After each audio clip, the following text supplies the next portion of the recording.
Olá, a pesquisa Game Brasil 2025 revelou que não apenas 82,8% dos brasileiros consomem games, mas 88,8% dos entrevistados veem os jogos digitais como uma das suas principais formas de entretenimento.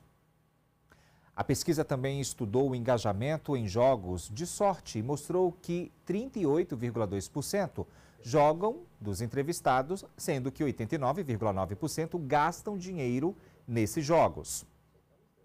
Para saber mais sobre esses dados e os impactos dos games na economia brasileira, a gente vai conversar nesse momento com Guilherme Camargo, especialista em games e também em tecnologia. Guilherme, seja muito bem-vindo aqui no nosso programa para dividir tudo isso aí que você sabe, né? Eu sei que você é um especialista no assunto, manja bem aí sobre jogos e tecnologia e vai dividir com a gente. Seja bem-vindo, Guilherme. Muito obrigado, Ranieri. Um abraço e obrigado por me receber aqui também. Agora, essa pesquisa chama bastante atenção, né? 89, quase aí, por cento das pessoas que foram entrevistadas, elas compram, elas jogam, elas, né, difundem esse assunto sobre os games aqui no Brasil, porque o brasileiro gosta, né, de jogar videogame.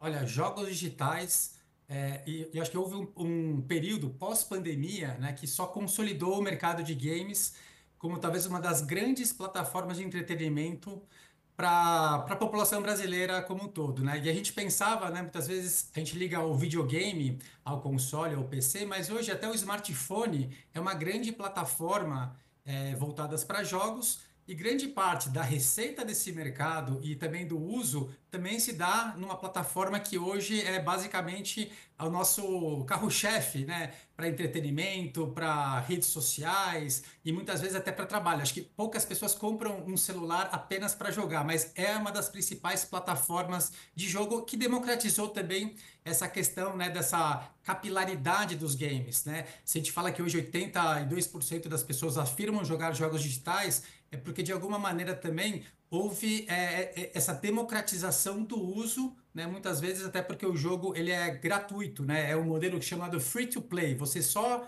compra depois que gostar do jogo, tiver um pouquinho mais de envolvimento através de microtransações. Achei muito importante, você trouxe aí algumas ramificações desse nosso bate-papo. Você falou de democratização da tecnologia, né, dessa economia com relação aos games e essa relação do celular. Acho que a gente faz tudo com o celular, menos fazer ligação, receber mensagem, né, o SMS, que eu acho que nem existe mais praticamente, a gente não troca mais esse tipo de mensagem. E a gente está ali com ele na palma da mão para ler notícia, para conversar entre redes sociais e também fazer o uso, né, desses jogos virtuais. Isso tem crescido e você foi muito assertivo falar que no pós-pandemia isso aumentou, né? Eu queria que você fizesse para a gente uma retrospectiva de tudo isso, né? Lembrar um pouco aí de como que começou esses jogos no Brasil, o que se tinha antes e o que já tem, né, de tecnologia quando a gente fala dos games aqui no nosso país.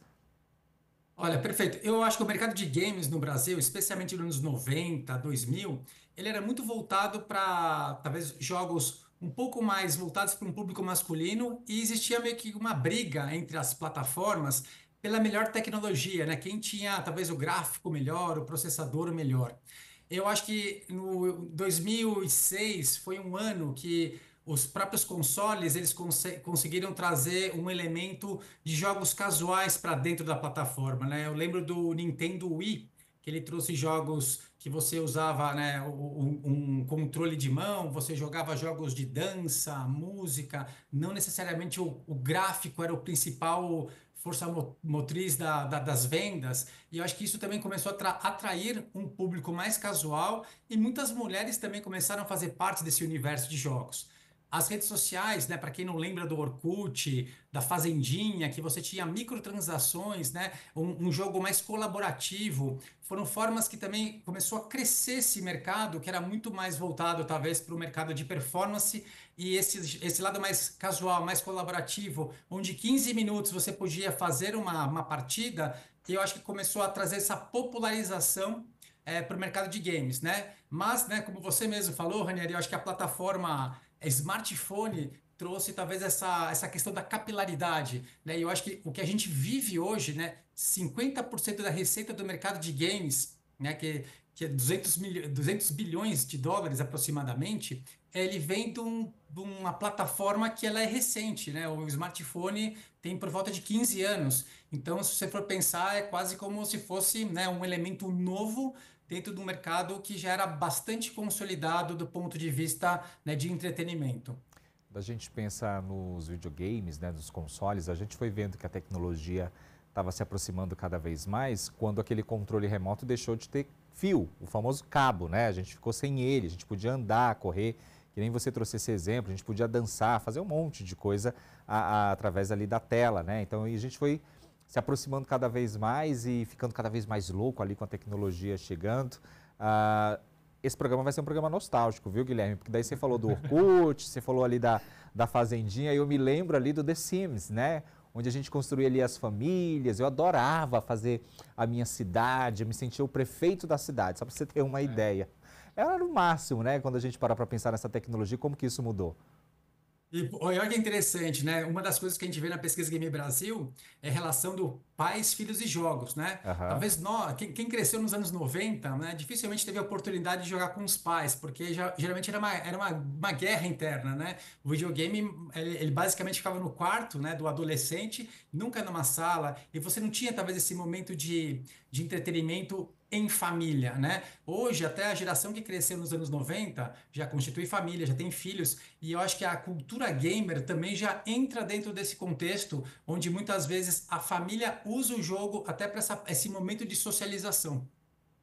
Isso é muito bacana. E quando a gente pensa em toda essa questão econômica aqui do Brasil e trazendo a nossa realidade aqui para o estado de São Paulo, a gente tem feiras de games, né?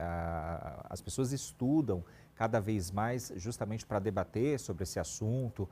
Aqui em São Paulo mesmo é uma referência para outros estados do Brasil, quando a gente fala de profissionais, de vocês que trabalham aí nessa linha de frente, quando a gente fala de games e tecnologia, o que você pode falar sobre isso para a gente?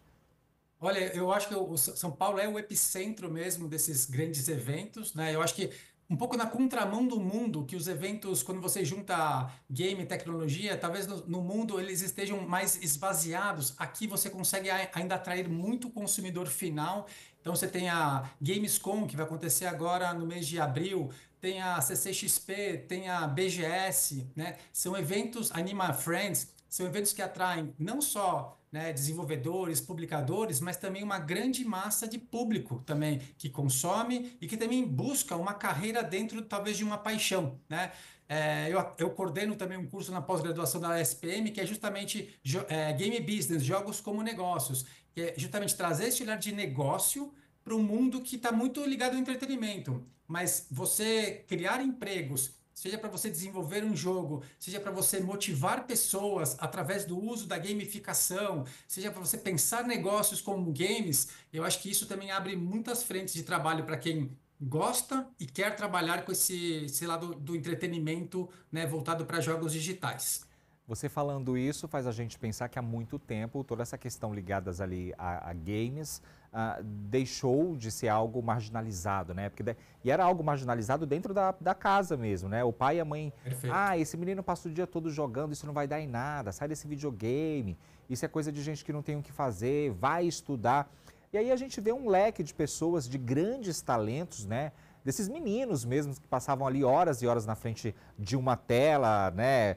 Buscando cada vez mais ali os atalhos, descobrindo coisas legais para dividir com as outras pessoas e participarem ali de campeonatos mundiais, né? E se destacam. A gente tem vários brasileiros que se destacam nisso daí. Com certeza, e aí você trouxe um outro ponto interessantíssimo, porque o mercado de games também tem o mercado dos e-sports, que é quase como se fosse uma ramificação do mercado de games, e é um ecossistema muito vivo, e aí tem um pouco do brilho do brasileiro, né? Uma vez que a gente começa a competir, né? Mesmo com pouco incentivo, a gente sempre tem destaque. Isso você vê surf, skate, futebol, todo mundo tem um pouco dessas histórias, né, de sucesso. E nos e-sports não é diferente. Tanto times femininos quanto masculinos têm uma representatividade grande no cenário global e a gente está muito em destaque em jogos como Counter-Strike, League of Legends. Então, são times que estão bem estruturados, também criando um novo cenário, né, de para quem também quer ser um e-esportista, também tem bastante campo aqui no Brasil, né? E mesmo para quem quer trabalhar nessas organizações, que é basicamente o que a gente vê nas estruturas do time de futebol, você também tem essa mesma estrutura dentro de times voltados para o mercado competitivo dos e-sports. Saindo um pouco dessa questão, especificamente falando ali do entretenimento, mas falando ainda em entretenimento, né? Você falou aí juntando o útil ao agradável, né? Linkando tudo isso ali com o mercado de trabalho, o que é que pode se fazer, essa projeção, né, para daqui a algum tempo, né? O que a gente vai ter quando a gente fala de tecnologia, né? Tem muita coisa acontecendo e parar para pensar que a gente tinha um telefone, eu brinco aqui sempre, né? Parece redundante quem está acompanhando o nosso programa, mas eu sempre falo, parar para pensar que a gente tinha, hein, Guilherme, aquele telefone que só tinha o jogo da cobrinha. Hoje a gente tem um mundo na palma da mão, né? Então, assim, o que pensar daqui para frente quando a gente fala de tecnologia? Você falou aí que a gente vai estar linkado com os games ao mercado de trabalho. O que é que já está sendo programado aí para os próximos anos? Olha, eu acho que o game, né, o mercado de games sempre foi uma porta de entrada para tudo que tem de tecnologia. Então, a tecnologia 3D, talvez a primeira inserção foi no jogo Taken, que é um jogo de 1994, né? Depois de 20 anos, isso foi para uma televisão, foi para o cinema de uma maneira um pouco mais com capilaridade, né? A gente falar de realidade aumentada, realidade virtual, tudo isso, os games foram a porta de entrada para esse teste ou talvez essa consolidação do ponto de vista de consumo. NFT, novas tecnologias, própria agora a inteligência artificial, que eu acho que está sendo um impacto global em todas as frentes, né? E aí talvez a grande pergunta é como que isso vai ser, já está sendo usado e como vai ser utilizado, né, do ponto de vista prático daqui aos próximos anos, né? Porque se eu for pensar, o céu é o limite. Então, eu, Guilherme, que talvez não seja um programador de games, eu posso criar meu próprio jogo, ou eu posso criar uma persona Second Life para jogar o meu próprio jogo enquanto eu estou descansando. Então, a gente vai abrir muitas frentes de discussão para essa questão de como que a tecnologia vai ajudar o mercado a crescer, uma vez que a gente também, né, depende de pessoas para justamente colocar isso em prática. Isso é tão real que o que você está falando, né? E aí a gente percebe cada vez mais essa proximidade da tecnologia com o nosso dia a dia. Eu vou até dividir aqui com você algo muito pessoal, né? A gente está passando, vai passar por uma reforma, mais uma reforma, e aí a empresa, né, de arquitetura praticamente ela fez um joguinho ali com a gente, né? Uma realidade virtual. Assim, a minha família entra, né, no joguinho virtual, passando por todos os cômodos da minha futura casa ali, já está tudo organizado e parece um jogo mesmo, né? Ou seja, a gente não tinha, eu nem imaginava que isso seria possível e hoje a gente vê essa tecnologia, essa realidade mesmo virtual muito presente, principalmente ali quando a gente fala de arquitetura. E deve ter outros exemplos, né? Você pode até dividir aqui com a gente. Olha, tem muitos exemplos. Eu falo que assim, né? Essa questão, até para. Você deu um exemplo clássico dessa questão da realidade aumentada, realidade virtual é isso. Você não necessariamente precisa ter o teu prédio já construído para a construtora vender o apartamento dela. Então você consegue ter toda essa questão do storytelling, né? Dessa vivência dos cômodos, ter essa questão da profundidade, conhecer a sua vista do, sei lá, 15º andar, o que você vai estar vendo. Então, isso ajuda bastante nessa questão dos negócios, né? E tem uma coisa interessante, que é um pouco desse poder dos games, né? Dessa questão da motivação.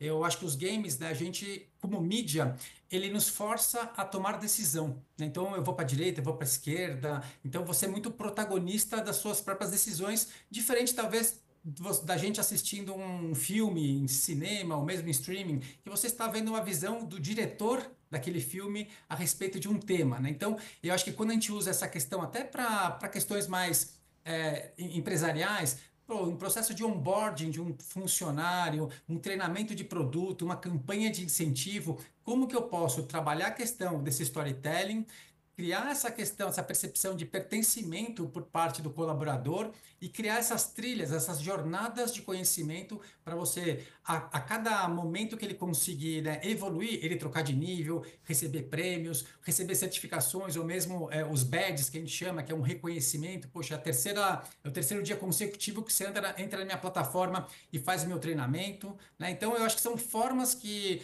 o mercado já abraçou, né? Então, você vê plataformas como o Duolingo, próprio Waze, Strava, para vários outros segmentos que não são do entretenimento propriamente dito, e sim da aprendizagem, da questão do bem-estar físico, que usam todas as técnicas de games para justamente trabalhar a questão intrínseca nossa de, olha, eu quero fazer parte disso porque me faz bem e eu estou criando alguma coisa melhor para o meu condicionamento físico, para o meu aprendizado e tudo mais. Olha, eu vou te fazer uma pergunta de alguém que é muito leigo com relação a essa questão de games, viu? Eu tive um Nintendo 64 e olhe lá, mal jogava, dividi ele com a minha irmã e estava tudo certo. Era Donkey Kong, futebol, assoprava Perfeito. ali na fita para poder pegar. Tinha todos É isso aí. esses truquezinhos aí. Mas eu sou de uma época também, num passado não muito distante, onde todo mundo queria ter um PlayStation. Todo mundo era o videogame do momento. Continua sendo isso, vai perder espaço, justamente ali para a tecnologia que está na palma da mão. Como é que você enxerga isso? Como é que está essa realidade? Olha, o PlayStation, ele foi um sinônimo de categoria até os anos 2000, né? E basicamente tem um lado bom e um lado ruim dessa história, né? O lado bom é que acho que o mercado de games acabou pulverizando um pouco dessa questão do entretenimento, mas foi através da pirataria, porque a Sony não estava presente oficialmente no Brasil. Então, tudo que veio através de contrabando e videogame destravado.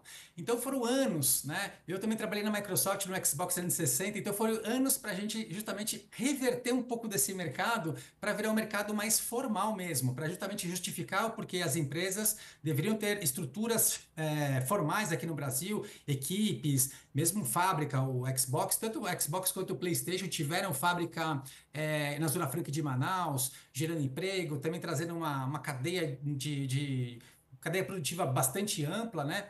Mas eu acho que assim, talvez essa briga, né, entre Sony, Microsoft, Nintendo, ela continua existindo, mas eu acho que talvez de uma maneira mais colaborativa, porque eu não sei, o mercado de games ele está indo cada vez mais para o cloud, né, que eu chamo a nuvem, né? Então não importa qual plataforma você está jogando o seu FIFA, né? O seu God of War, o seu Halo. O mais importante, talvez, é que as grandes empresas, as grandes donas dessas marcas, né, Sony, Microsoft, acabem incentivando a compra de franquias e liberando o acesso, o licenciamento para qualquer tipo de plataforma. Eu não sei se a gente vai ter mais uma ou duas gerações de videogame, mas eu acho que daqui a pouco a gente vai parar de falar de plataforma e falar mais de franquias, porque nem vai importar se você está num tablet, num celular, numa televisão, num computador. Você vai conseguir rodar o seu jogo porque ele não vai estar fisicamente rodando no seu aparelho, ele vai estar na nuvem. E é uma questão de tempo para essa nuvem ficar forte o suficiente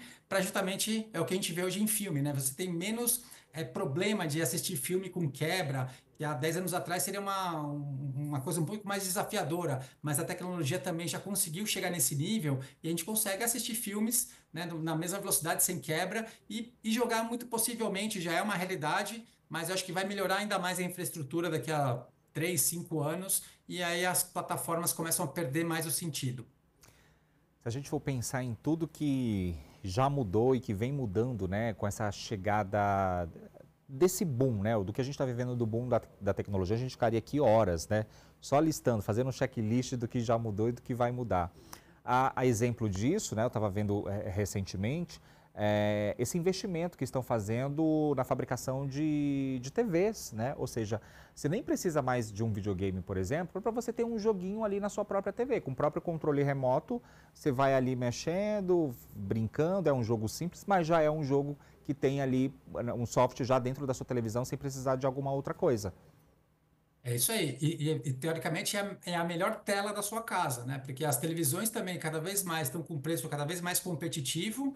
Elas estão com sistemas operacionais que suportam jogos.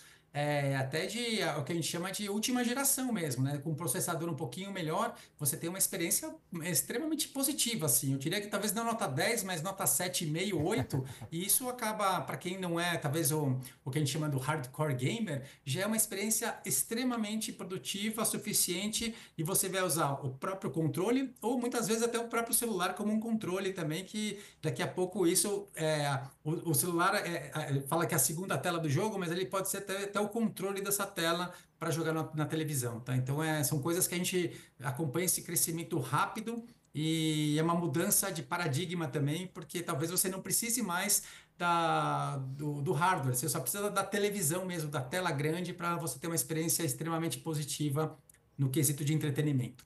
E quanto mais a tela for grande, melhor, né? Para quem gosta de investir nessa questão de games. Olha, um 7, 8 ali seu já é muita coisa, viu? Então o negócio presta mesmo. Se você, Com se certeza. você deu 7 é porque tá bom, tá ótimo, né? Tem isso, né? Tem o controle por voz ali no controle remoto, a gente consegue interagir ali com a tela apenas clicando ali no controle e falando alguma coisa e a tela. Enfim, é tanta coisa legal que vai acontecendo, né? Que quem tem a oportunidade, o privilégio de ter essa tecnologia em casa, vê mesmo que o negócio está ali presente. Agora, vamos falar a nível do nosso país, quando a gente fala de investimento em tecnologia, em estudos, né, pesquisa, é preciso que se tenha cada vez mais isso, Guilherme, para a gente crescer mais ainda? Com certeza, eu acho que o Brasil deu um grande passo no ano passado, porque até então, né, quem trabalhava com games, né, diferentemente da indústria de áudio e visual, que tem benefícios de governo, né, algumas leis específicas para uso de ICMS, para movimentar um pouco do mercado, o mercado de games não tinha essa mesma característica, ou talvez esse mesmo contexto dentro da economia criativa.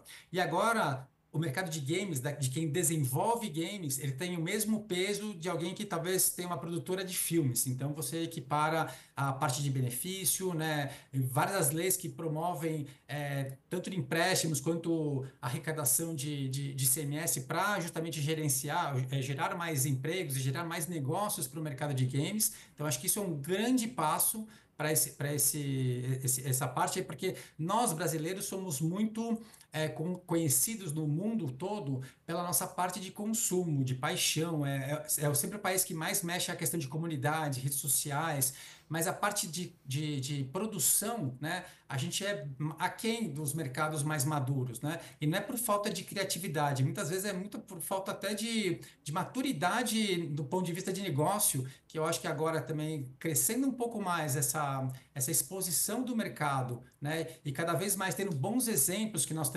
temos algumas empresas também que já foram compradas, adquiridas, ou que prestam serviços para empresas grandes dos Estados Unidos, acaba criando também essa casca para mostrar que a gente, além de consumir jogos, a gente também consegue produzir bons jogos ou produzir bons profissionais que vão atuar nessas grandes empresas, ou mesmo e atletas que vão jogar em outros times também da Arábia, do mercado europeu, porque acho que a gente tem aqui essa questão que é um pouco cultural. A gente, um pouco, a gente acaba se virando e se vira bem e faz bem feito. Eu acho que isso é uma coisa muito da nossa cultura. Guilherme, o que que mais te fascina quando a gente pensa em tecnologia? E aí eu queria que você dividisse essa opinião, que é pessoal, né, que é sua. O que que mais te fascina quando você para pensar, né, no menino Guilherme lá de trás? Imagina, se pudesse imaginar que teria isso, o que que mais te chama a atenção no mundo de hoje, tecnologicamente falando? Olha, eu vou falar que o lado bom, a primeira vez que eu me deparei com essa questão de tecnologia, da questão do acesso, né? Eu lembro que o Bill Gates falava que o sonho era ter, né, um computador por casa. Eu diria que a gente conseguiu basicamente 100%, talvez, pelo menos na minha visão, do que a tecnologia pode trazer de benefício. Hoje, por exemplo, você pode ser de classe C e D e ter um celular. Hoje, um smartphone, você consegue comprar um smartphone por 600, 700 reais. Aqui no Brasil tem financiamento. Então, ele começa a trazer uma acessibilidade para pessoas em termos de conhecimento, em termos de acesso, e eu acho que isso é uma revolução, né?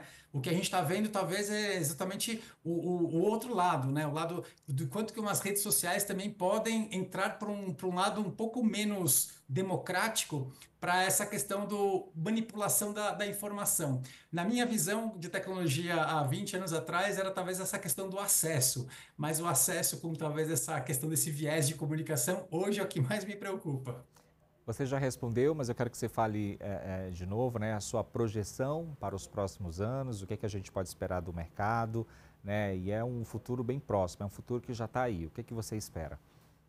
Com certeza é um futuro que já está aí. Eu acho que o mercado de games, ele continua ainda, do ponto de vista de consumo, eu acho que ele continua crescendo ano após ano, ainda mais ainda no Brasil, aí, que a gente ainda tem um déficit de plataforma, né? O Brasil, até por uma questão econômica, a gente está falando de PlayStation, Xbox, Nintendo, a gente acaba não tendo acesso geralmente às últimas plataformas, né? A Nintendo acabou de anunciar o Switch 2 e o Brasil ele não faz parte esse primeiro round de lançamentos globais, né? O Brasil, por uma questão econômica, acaba ficando sempre no segundo ou terceiro momento, tanto que talvez o PlayStation 4 seja o videogame mais popular no Brasil, e ele já tem o PlayStation 5. Então tem essa questão da nossa base instalada, está sempre talvez um ano, né, ou alguns anos atrás de países talvez com maior poder aquisitivo. Mas eu acredito que cada vez mais essa questão de plataforma comece a parar de ser discutida, quem é melhor ou quem é a pior, e talvez as franquias ganhem mais ênfase nessa competição. Então, a publicadora de games que tiver a maior, né, as melhores franquias, ou seja, né, o time de futebol que tiver os melhores jogadores, né, vão atrair mais consumidores do que talvez a briga de hoje, que é essa questão de plataforma. Então, essa competição, que hoje tem uma Sony, Microsoft e Nintendo, começa a virar uma co-opetition, que é quase um collab, porque até hoje já existe um jogo chamado Minecraft, que ele é muito conhecido, que ele é o típico do jogo que hoje pertence à Microsoft, mas ele é licenciado para todas as plataformas, né? E uma coisa interessantíssima nesse mercado de games, né? E a gente tem alguns exemplos agora para dividir com você, Ranieri. The Last of Us é uma série de televisão do Netflix, está entrando na sua terceira temporada, e muitas pessoas não sabem, mas ela originalmente é um jogo, né? O The Last of Us. Então, hoje é muito mais comum você ver um jogo ganhar uma performance transmediática, seja para a parte de merchandising, filme, série, do que talvez era no passado. Antigamente era um filme que virava jogo. Agora é muito mais provável que esse jogo acabe se transformando em filme, e essa questão é a questão que eu acho que mais importante, é que as publicadoras vão ser donas de grandes franquias e cada vez mais o cloud computing, né, a navegação nas nuvens para os games começa a virar uma realidade para tirar um pouco desse peso da performance do seu hardware, do seu computador, do seu tablet e confiar no que a nuvem nos aguarda para esse momento de entretenimento. Que legal. Conversei com o Guilherme Camargo, especialista em games e também tecnologia. Só a nível de curiosidade, viu, Guilherme? Eu já fiz essa pergunta para outras pessoas, né? O que chama a atenção delas ali quando a gente fala de tecnologia? Algumas me responderam Pix, né? Ou seja, a gente deixar de ir ao banco para resolver problemas bancários ali, né? Essa ausência já da cédula do papel e a gente resolver tudo pelo telefone é o grande boom ali da tecnologia para muitas pessoas que eu já perguntei aqui no programa, tá bom? Só a nível de curiosidade. Prático, com certeza, olha, eu vou falar. Guilherme, eu quero te agradecer, muito obrigado por você dividir com a gente seu estudo, seu conhecimento, e sempre que tiver alguma coisa legal, venha dividir aqui conosco. Se tiver algum site, alguma arroba para divulgar, fica à vontade. Olha, quem quiser saber mais sobre a pesquisa, é pesquisagamebrasil.com.br. Tem uma versão gratuita, tem algumas informações que a gente consegue dividir com todo o público, e é uma forma também de colocar, né, o consumidor no ponto de vista que eu brinco que o gamer também é gente, compra sabão em pó e vota para presidente, porque mostra que o Brasil está cada vez mais parecido entre distribuição geográfica do IBGE e população que também afirma jogar jogos digitais. Essa popularização que me encanta nessa capilaridade dos games no Brasil. Querido, obrigado, sucesso. Olha, e assim a gente vai encerrando mais um programa. Obrigado pela sua audiência. É só você ficar ligadinho aqui na programação da Rede Alesp. Até mais.